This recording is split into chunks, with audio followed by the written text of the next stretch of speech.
সুযোগে যাই। এই কি গো, ওঠো না।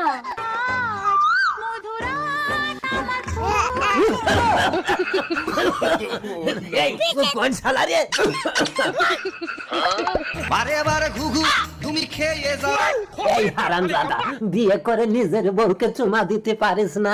দাদু, এই বয়সে তোমার কষ্ট হবে, আমি একটু হাতে হাতে লেগে দিলে ভালো হয় না? হারামজাদা দাঁড়া, যতবার বিয়ে করি তোরা আমার বউগুলোরে নিয়ে পালা। একটু দেখো তুমি আমি এসেছি।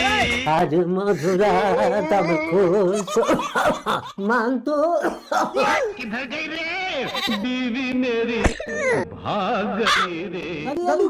এরা একটা বুড়ো মানুষের কচি বউ নিয়ে পালালো, এদের ভালো হবে? ও ঠিক আছে দাদু, ভাত খেয়ে স্নান করে জোরের তরে আর বুড়ো বয়সে বিয়ে করে পরের তরে।